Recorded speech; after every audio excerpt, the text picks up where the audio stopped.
உள்ளத்தால் ஆகாதனினும் முயற்சி தன் மெய்வருத்த கூலி தரும் திருவள்ளுவர். போட்டித் தேர்வு படிக்கும் அனைவருக்கும் கணிவன் குழுமத்தின் சார்பாக இனிய வணக்கம். இன்னைக்கான வீடியோல நம்ம எதை பத்தி பார்க்க போறோம் அப்படின்னா, மே 1ல இருந்து எஸ்ஏக்கான கேப்டன் ஃப்ரீ யூடியூப் கிளாஸஸ் வந்து நம்ம ஸ்டார்ட் பண்றோம். அதுல வந்து நம்ம ஜியோகிராஃபிக்கான வீடியோ, புவியியலுக்கான வீடியோ தான் நம்ம இதுல வந்து பார்க்க போறோம். சரிங்களா? சரி, ஓகே சார், பார்க்கலாம். அதே மாதிரி எஸ்ஐக்கு வந்து ஆன்லைன் மற்றும் ஆஃப்லைன்ல வந்து டெஸ்ட் பேஜ் பிளஸ் வந்து கிளாஸஸ் வந்து போயிட்டு இருக்கு. இதுல ஏதாவது டவுட் உங்களுக்கு தெரிஞ்சுக்கணும் அப்படின்னா நம்பருக்கு கால் பண்ணி தெரிஞ்சுக்கோங்க. 8754754444 அப்படின்ற நம்பருக்கு வந்து நீங்க கால் பண்ணி தெரிஞ்சுக்கோங்க. சரிங்களா சார்? ஓகே, பார்க்கலாம். சரி, பாருங்க சார். இப்ப ஜியோகிராஃபியை பொறுத்த அளவுக்கு எஸ்ஐல வந்து மொத்தம் 10 கொஸ்டின் கேக்குறாங்க சார். 10 கொஸ்டின் வந்து எஸ்ஏல வந்து கேக்குறாங்க. அந்த 10 கொஸ்டினுக்கான சிலபஸ் என்ன அப்படின்னா, எஸ்ஏ அந்த அபிஷியலா கொடுத்தது இதுதான் சார். ஃபர்ஸ்ட் ஒன்னு இந்தியாவின் பகுதிகள், செகண்ட் ஒன் பாருங்க பருவநிலை மற்றும் காலநிலை, பருவமழை மற்றும் காலநிலை, அடுத்து பயிர்கள், இந்திய நகரங்கள் மற்றும் இடங்கள், முக்கிய துறைமுகங்கள், கனிம வளங்கள் மற்றும் தொழில் கூடங்கள், மின் உற்பத்தி நிலையங்கள், வனங்கள் மற்றும் வனவிலங்குகள், அடுத்து தேசிய பூங்காக்கள், இந்தியாவின் மக்கள் தொகை பரவல். இதுதான் வந்து அபிஷியலா கொடுத்த சிலபஸ். சரிங்களா? இதுல இருந்து 10 கொஸ்டின் கேட்பாங்க சார்.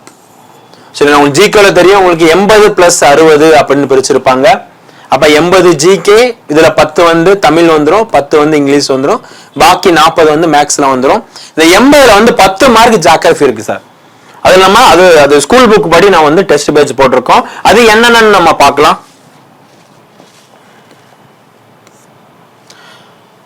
அப்ப 6th உங்களுக்கு ஜியோகிராஃபில வந்து 2 வீடியோவா பிரிச்சிருக்கேன் சார். ஒன்னு முதல் வீடியோ பார்த்தோம் அப்படின்னா பேரண்டம் மற்றும் சூரிய குடும்பம், பேரண்டம் மற்றும் சூரிய குடும்பம். இதோட சேர்த்து வேற என்ன டாபிக் வரும் அப்படின்னா பெருங்கடல்கள்,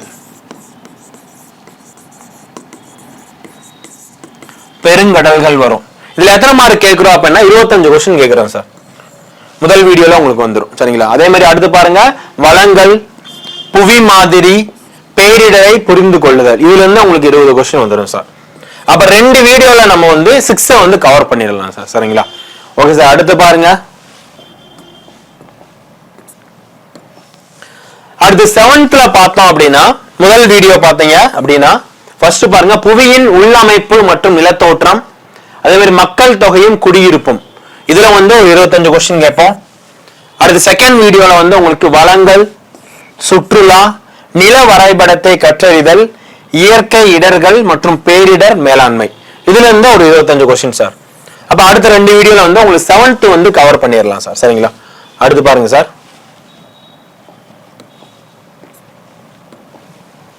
அடுத்து 8th பாருங்க சார். 8th அதே மாதிரி நம்ம பார்த்தோம் அப்படின்னா ஃபர்ஸ்ட் டாபிக் பாருங்க. முதல் வீடியோல என்னென்னலாம் கவர் பண்ணணும் அப்படின்னா பாறை மற்றும் மண், வானிலை மற்றும் காலநிலை, நீரியல் சுழற்சி. அந்த 3 பாடத்துல இருந்து உங்களுக்கு 25 கொஸ்டின் வரும் சார்.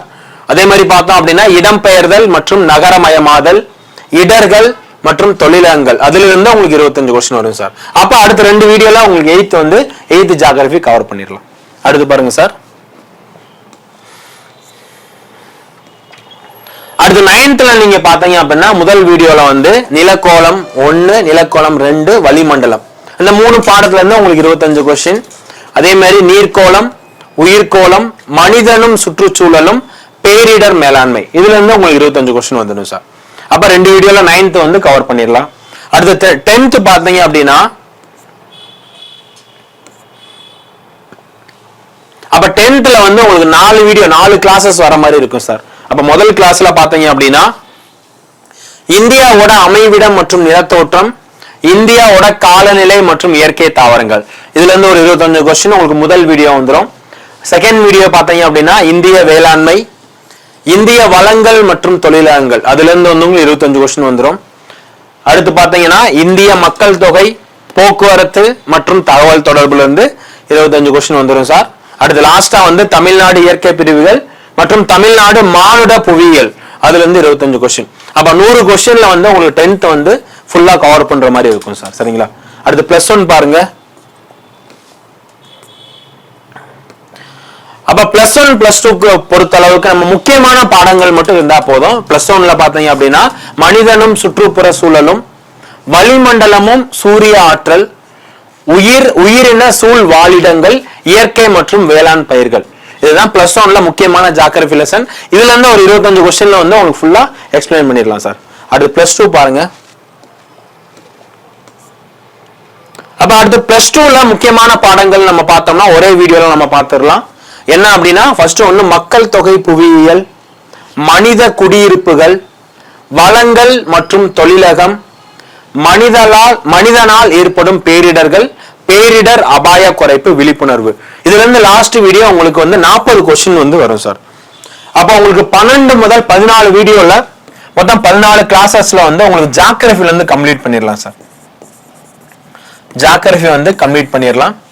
சரிங்களா? அப்ப இதை மட்டும் நீங்க ஃபாலோ பண்ணுங்க சார். கண்டிப்பா எஸ்ஐக்காக உங்களுக்கு 10 மார்க் வந்து முக்கியமா அந்த 10 மார்க் வந்து யூஸா இருக்கும் சார். சரிங்களா? Okay sir. அதே மாதிரி நம்ம மாடல் क्वेश्चनல என்னென்ன क्वेश्चनலாம் கேட்டிருக்காங்க, எது சம்பந்தமா கேட்டிருக்காங்க, நம்ம அந்த பத்தி பார்த்துடலாம்.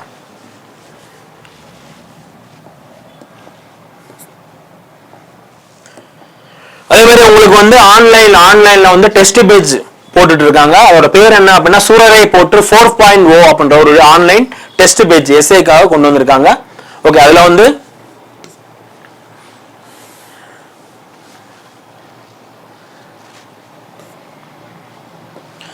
Okay sir. அதே மாதிரி நம்ம மாடல் क्वेश्चन கொடுத்திருக்காங்க. ஒரு 10 क्वेश्चन மாடல் क्वेश्चन. அந்த 10 மாடல் क्वेश्चन நம்ம பார்க்கலாம். சரிங்களா?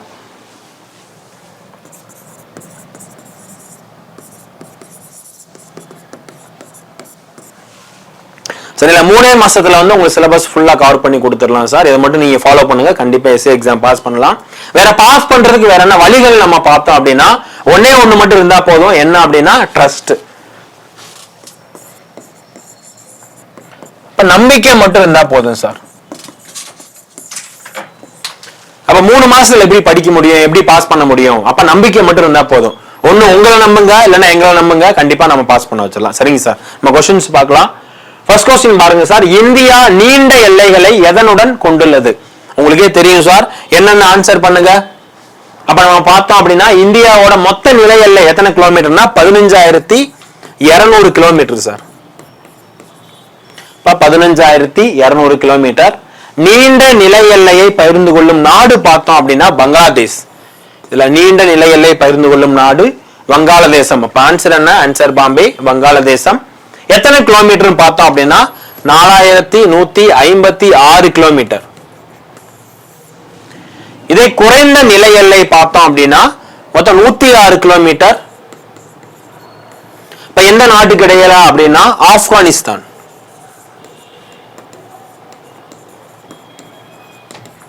ஆப்கானிஸ்தான நம்ம சொல்லலாம். சரிங்களா? அப்ப இந்தியாவிற்கும் ஆப்கானிஸ்தானிற்கும் இடையே உள்ள எல்லை கோடு. அப்ப இந்தியா பார்டர்ல மொத்தம் 7 நாடுகள் இருக்கு. சரிங்களா? அப்ப இதுல நட்பு நாடுகள், எதிரி நாடுகள் அப்படின்னு நம்ம பிரிக்கலாம். அப்ப முக்கியமான ஒரு 3 நாடுகள் பார்த்தோம் அப்படின்னா ஃபர்ஸ்ட் ஒன்னு வந்து India, Pakistan, India, Afghanistan, India, சீனா. அப்ப இந்தியா பாகிஸ்தான் அதோட எல்லை கோட்டுக்கு பேர் என்ன அப்படின்னா ராட்கிளிப் அப்படின்னு நம்ம சொல்லுவோம். இந்தியா ஆப்கானிஸ்தான் அதோட எல்லை கோடுக்கு பேர் வந்து டூரண்ட் லைன் அப்படின்னு சொல்லுவோம். Durant line. லாஸ்டா வந்து இந்தியா சைனா அதோட எல்லை கோடுக்கு பேரு மக்மோகன் எல்லை கோடு. மக்மோகன் எல்லை கோடு அப்படின்னா முக்கியமான எல்லை கோடுகளை பத்தி ஒரு क्वेश्चन கண்டிப்பா கேட்கறாங்க சார். சரிங்களா? அது போக நம்ம பார்த்தோம் அப்படின்னா பாகிஸ்தான் இப்பதான் பார்த்தோம். எல்லை கோடு பேரு ராட்கிளிப் அப்படின்னு சொல்றோம். பாகிஸ்தான் அப்படின்ற நாட்டுக்கு பாகிஸ்தான் அப்படின்ற பேர் வச்சது யாருன்னா ரஹமத் அலி அப்படின்ற ஒருத்தர் நபர் வந்து பேர் வச்சிருப்பாங்க. ரஹமத் அலி. இத பெரும்பாலுமா யூஸ் பண்ணது யாருன்னா கவிஞர் இக்பால்னு சொல்லுவாங்க. கவிஞர் இக்பாலோட முக்கியமான கூற்று நம்ம ஸ்கூல் புக்ல என்ன இருக்கு அப்படின்னா நாம் அனைவரும் இந்தியர்கள், இந்தியா நமது வீடு அப்படின்ற ஒரு கூற்று வந்து அவங்க சொல்லியிருப்பாங்க. சரிங்களா? அடுத்து பூடான் பாத்தீங்க அப்படின்னா 699 கிலோமீட்டர். இந்தியாவிற்கும் பூடானிற்கும் இடையே உள்ள எல்லையின் நீளம் பார்த்தோம் அப்படின்னா இப்ப பூடானோட கேபிட்டல் பார்த்தோம் அப்படின்னா திம்பு. சரிங்களா? அடுத்து சீனா இப்பதான் பார்த்தோம் மக்மோகன் எல்லை கூட வந்து நம்ம சொல்றோம். அப்ப இந்தியா அதிக நிலை எல்லை அப்படின்னா வங்காளதேசம், குறைந்த நிலை எல்லை அப்படின்னா ஆப்கானிஸ்தான். ஒரு நீர்பரப்பு கடற்கரை எல்லை பார்த்தோம் அப்படின்னா 6100 கிலோமீட்டர் சார். தீவு கூட்டங்களோட சேர்ந்து பார்த்தோம் அப்படின்னா 7516 கிலோமீட்டர் நம்ம சொல்றோம். சரிங்களா? ஓகே சார், அடுத்த क्वेश्चन பார்க்கலாம். அடுத்த செகண்ட் क्वेश्चन பாருங்க சார். இந்தியா மற்றும் இலங்கையை பிரிக்கும் குறுகிய மற்றும் ஆழமற்ற கடலின் பெயர் என்ன அப்படின்னு கேக்குறாங்க. அப்ப அதோட பேர் உங்களுக்கு தெரியும், பாக் ஜலசந்தி. அதுதான் ஆன்சர், பாக் ஜலசந்தி. அது அரபிக்கடல் பத்தி பார்த்தோம்னா இந்தியாவோட மேற்கு பகுதியில் இருக்கு சார். அப்ப அரபிக்கடலின் அரசி என்று அழைக்கப்படும் நகரத்தை பார்த்தோம் அப்படின்னா கொச்சின்.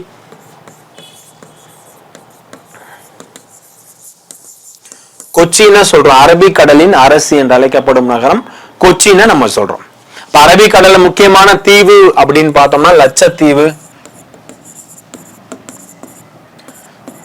லட்சத்தீவோட கேபிட்டல் கவராத்தி. லட்சத்தீவோட கேபிட்டல் கவராத்தி நம்ம சொல்றோம். இது போக முக்கியமா பார்த்தோம்னா 1973ஆம் ஆண்டு அமினி தீவு, மினிக்காய் தீவு, லட்சத்தீவு இந்த மூணுமே ஒன்னா சேர்த்து லட்சத்தீவு அப்படின்ற பெயர் மாற்றம் வந்து பண்ணிருப்பாங்க. அது போக நம்ம கரண்ட் அஃபேர்ஸ்ல பார்த்தோம் அப்படின்னா லட்சத்தீவுல புதுசா ஒரு கடற்படை தளம் கொண்டு வந்திருப்பாங்க. லட்சத்தீவுல ஒரு கடற்படை தளம் வந்து கொண்டு வந்திருப்பாங்க. யாருக்கான பேர் தெரியுமா சார்? கடற்படை தளம் அதோட பேர் என்னன்னு பார்த்தோம்னா INS ஜடாயு.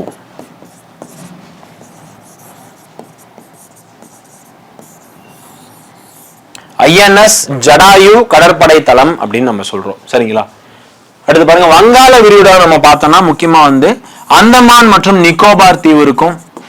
இதோட கேபிட்டல் பார்த்தோம் அப்படின்னா போர்ட் பிளேயர்.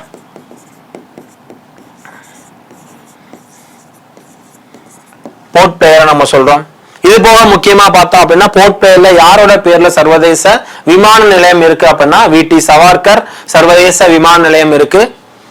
அதே மாதிரி அந்தமான் நிக்கோபார் தீவில் உள்ள கடற்படை தளத்தோட பேர் என்ன அப்படின்னா INS பாஸ். INS பாஸ் அப்படின்னு நம்ம சொல்றோம். சரிங்களா? அடுத்து பாருங்க, இந்திய பெருங்கடல் முக்கியமா நம்ம பார்த்தோம் அப்படின்னா 2 அகழி, முக்கியமான அகழிகள் இருக்கு. என்னென்ன அகழி அப்படின்னா ஒண்ணு வந்து ஜாவா அகழி, இன்னொன்னு வந்து சுந்தா அகழி. ஜாவா அகழி மற்றும் சுந்தா அகழின்ற 2 அகழிகள் வந்து இருக்கு. ஓகே சார், அடுத்த क्वेश्चन பார்க்கலாம். அடுத்து தேர்ட் क्वेश्चन பாருங்க சார். பின்வரும் ரேகைகளில் இந்தியாவின் வழியே செல்லும் ரேகை எது அப்படின்னு கேக்குறாங்க. உங்களுக்கு தெரியும் நல்லா ஆன்சர் கமெண்ட்ல சொல்லிருங்க. அதே மாதிரி பார்த்தோம் அப்படின்னா கடக ரேகை அப்படின்னு சொல்றோம். Tropic of cancer. அப்ப நம்ம அச்சக்கோடுகளை பத்தி நம்ம பார்த்திருப்போம்.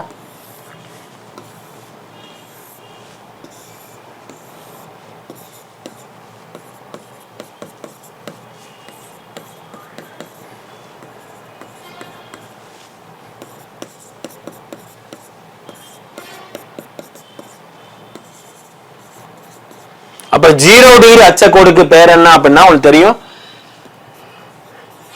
ஈக்குவேட்டர்னு சொல்லுவோம், நிலநடுக்கோடு.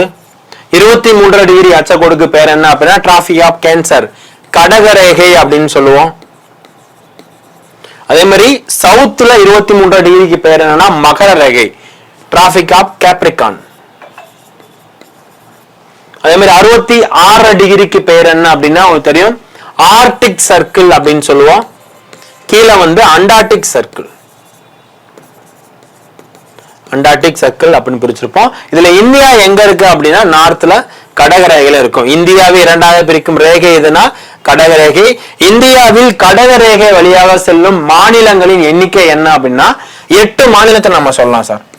இந்தியாவில் கடகரேகை வழியாக செல்லும் மாநிலங்களின் எண்ணிக்கை 8 மாநிலம். அது எந்தெந்த மாநிலம் வரும் அப்படின்னு கமெண்ட்ல சொல்லிருங்க. சரிங்களா? ஓகே சார், அடுத்த क्वेश्चन பார்க்கலாம்.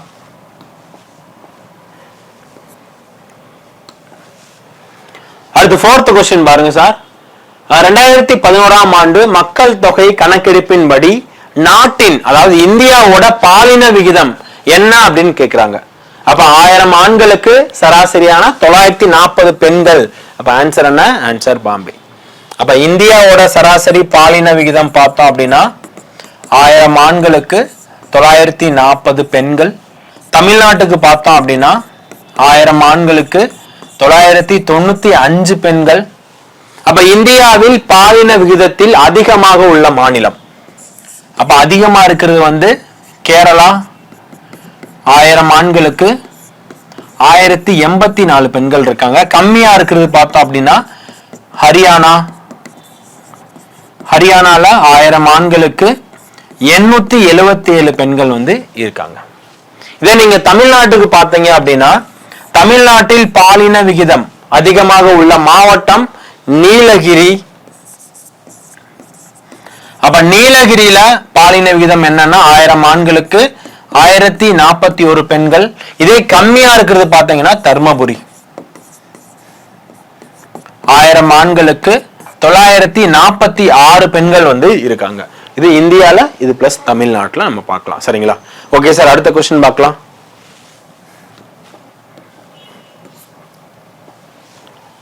அடுத்த क्वेश्चन பாருங்க சார். நாட்டில் அதிக மக்கள் தொகை கொண்ட மாநிலம் எது அப்படின்னு கேக்குறாங்க. அப்ப எந்த மாநிலம் உங்களுக்கு தெரியும்? உத்தரப்பிரதேசம். Answer A, UP. அப்ப இந்தியாவை பொறுத்தளவுக்கு மக்கள் தொகை பாப்புலேஷன் ரேஷியோ பார்த்தோம் அப்படின்னா, மக்கள் தொகையில எந்த மாநிலம் ஃபர்ஸ்ட்ல இருக்காங்கன்னா யூபி ஃபர்ஸ்ட்ல இருக்காங்க. லாஸ்ட்ல யார் இருக்கா அப்படின்னா சிக்கிம், சாரி கோவா வந்து, சாரி சிக்கிம் தான்.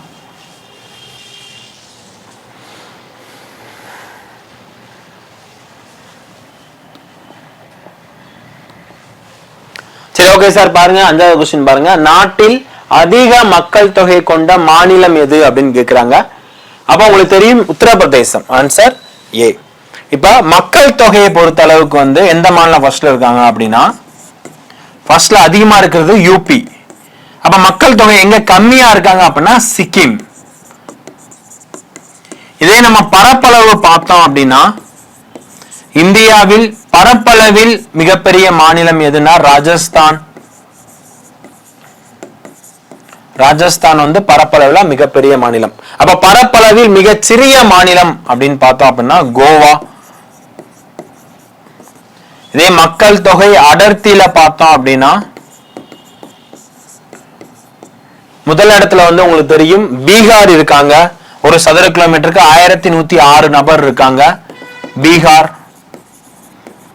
இதே மக்கள் தொகை அடர்த்தியில கம்மியா இருக்க ஸ்டேட் எது அப்படின்னா அருணாச்சல் பிரதேசம் நம்ம சொல்லலாம். ஏபி, அருணாச்சல் பிரதேசம். ஒரு சதுர கிலோமீட்டருக்கு 17 நபர் இருக்காங்க. சரிங்களா? ஓகே சார், அடுத்த क्वेश्चन பார்க்கலாம்.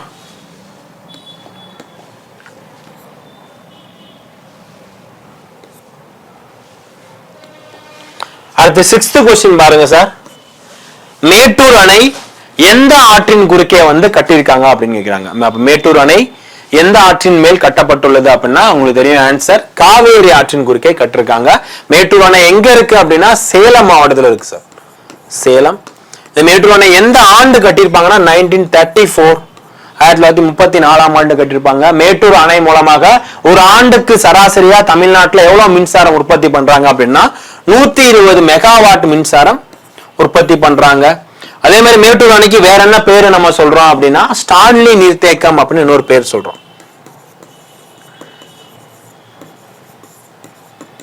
மேட்டூர் அணைக்கு இன்னொரு பேர் வந்து ஸ்டான்லி நீர்த்தேக்கம் அப்படின்ற இன்னொரு பேர் வந்து நம்ம சொல்றோம். அதே போல தமிழ்நாட்டுல எத்தனை அணைகள் இருக்கு அப்படின்னா 81 அணைகள் இருக்கு, 17 ஆறுகள் இருக்கு. தமிழ்நாட்டுல 81 அணைகள் பிளஸ் 17 ஆறுகள் இருக்கு. இதே வைகை அணை, வைகடம் கட்டிருப்பாங்க 1959ஆம் ஆண்டு. வைகை அணை வந்து கட்டியிருப்பாங்க. பவானி சாகர் அணை, அமராவதி அணை அப்படின்னு பிரிச்சிருப்பாங்க. சரிங்களா? ஓகே சார், அடுத்து பார்க்கலாம். அடுத்த क्वेश्चन பாருங்க சார். நாட்டில் அதிக காற்றாலைகள் நிறுவப்பட்ட மாநிலம் எது அப்படின்னு கேக்குறாங்க.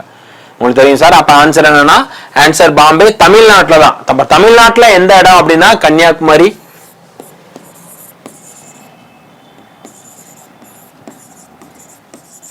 கன்னியாகுமரி, முப்பந்தல்,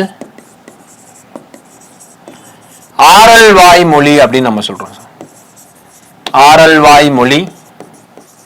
இப்ப இந்தியாவிலே அதே அளவு காற்றாலை பண்ணைகள் எங்க அதிகமா இருக்குன்னா தமிழ்நாட்டுல தான் அதிகமா இருக்கு, ஃபர்ஸ்ட்ல இருக்கும். சரிங்களா? இப்ப ஆந்திரா எடுத்துக்கிட்டா எது ஃபர்ஸ்ட் இருக்காங்க அப்படின்னா முட்டைகள் உற்பத்திகள், கோழிகள் மற்றும் முட்டைகள் உற்பத்தியில் இந்தியாவில் முதலிடத்தில் உள்ள மாநிலம் பார்த்தோம்னா ஆந்திர பிரதேசம் முதல் இடத்துல இருக்காங்க. இதே கேரளால முக்கியமான இடம் பார்த்தோம்னா விழிஞ்சம் பார்க்கலாம். விழிஞ்சம் அதாவது அலையாற்றல் உற்பத்தியில வந்து முதலிடத்தில் இருக்காங்க. ஓத ஆற்றல் உற்பத்தியில் முதலிடத்தில் இருக்காங்க. விழிஞ்சம் கேரளாவா நம்ம சொல்றோம். இதே மேற்கு வங்கத்துல எந்த இடம் அப்படின்னா சுந்தர்பன்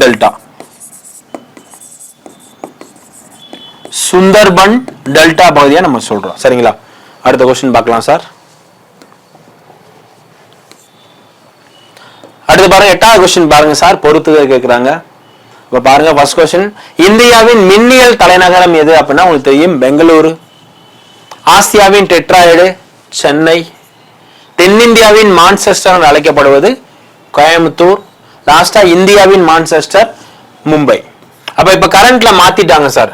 அப்ப இந்தியாவோட இப்ப தற்போது மான்செஸ்டர் எதை சொல்றோம் அப்படின்னா அகமதாபாத்தை சொல்றோம். இந்தியாவின் மான்செஸ்டர் அகமதாபாத்தை சொல்றோம். சரிங்களா? அப்ப ஆன்சர் என்ன? 1324. அப்ப ஆன்சர் ஏவா நம்ம சொல்றோம். சரிங்களா? ஓகே சார், அடுத்த क्वेश्चन பார்க்கலாம்.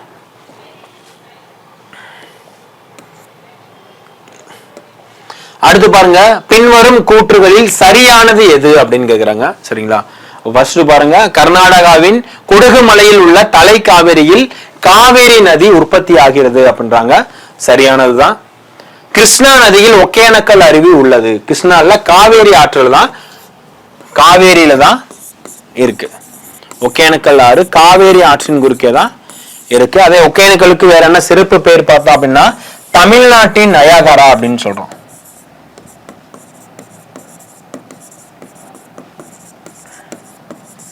தமிழ்நாட்டின் நயாகரா என்று அழைக்கப்படும் அருவி வந்து ஒகேனக்கல் நீர்வீழ்ச்சியை நம்ம சொல்றோம். அப்பனா இந்தியாவின் நயாகரா என்று அழைக்கப்படும் நீர்வீழ்ச்சி எது அப்படின்னு கமெண்ட்ல சொல்லுங்க. இந்தியாவின் நயாகரா என்று அழைக்கப்படும் நீர்வீழ்ச்சி எது? அடுத்து தேர்ட் ஒண்ணு பாருங்க, காவேரி தென்னிந்தியாவின் கங்கை என்று அழைக்கப்படுகிறது. சரிதான். அதே மாதிரி கோதாவரிக்கு இன்னொரு பேர் வந்து விருத்த கங்கா அப்படின்னு சொல்றோம். இப்ப விருத்த கங்கா என்று அழைக்கப்படக்கூடிய ஆறு எதுனா கோதாவரியை நம்ம சொல்றோம். லாஸ்டா பாத்தீங்க அப்படின்னா இமயமலையில் உற்பத்தியாகும் ஆறுகள் வற்றாத ஆறுகள். அப்ப இமயமலையில் உற்பத்தியாகும் ஆறுகள் பார்த்தோம் அப்படின்னா சிந்து, கங்கை மற்றும் பிரம்மபுத்திரா. இதெல்லாம் நம்ம சொல்லலாம் வற்றாத ஆறுகள். அப்ப கீழ்கண்டவற்றில் சரியானது பார்த்தோம்னா ஆன்சர் ஏ தான். 134 நம்ம சொல்லலாம். சரிங்களா? சரி, ஓகே சார், அடுத்த क्वेश्चन பாருங்க. அடுத்த லாஸ்ட் क्वेश्चन பாருங்க சார். எந்த மாதத்தில் சித்திரை பட்டம், அதாவது சொர்ணவாரி அப்படின்னு கேள்விப்பட்டிருப்பீங்க. சொர்ணவாரி சித்திரை பட்டம் விதைக்கும் எந்த மாதத்தில் சித்திரை பட்டம் பயிர் விதைகள் விதைக்கப்படுகின்றன அப்படின்னா ஏப்ரல் மற்றும் மே மாதத்தை நான் சொல்றேன். Answer C. ஓகேவா? அப்ப நவம்பர் டிசம்பர் எதுக்கு வரும்? நவரை பட்டத்துக்கு வரும் சார். நவரை பட்டம். இப்ப ஜூலை ஆகஸ்ட் எதுக்காக வரும்? சம்பா ஆடி பட்டம் நம்ம சொல்றோம். சம்பா ஆடி பட்டத்தை நம்ம சொல்றோம். சரிங்களா? சரி, ஓகே சார். நம்ம இன்னைக்கான வீடியோல வந்து என்ன பார்த்திருப்போம் அப்படின்னா மாடல் क्वेश्चनல 10 क्वेश्चन பார்த்திருக்கோம். நம்ம அடுத்த வீடியோல வந்து ப்ரீவியஸ் ஒரு क्वेश्चन பேப்பர், அதாவது 2005ல இருந்து 2023 வரைக்கும் எஸ்ஏல மற்றும் போலீஸ்ல என்னென்ன ஜியோகிராஃபி क्वेश्चनலாம் கேட்டிருக்காங்க அதை பத்தி நம்ம அடுத்த வீடியோல பார்க்கலாம். நன்றி, வணக்கம்.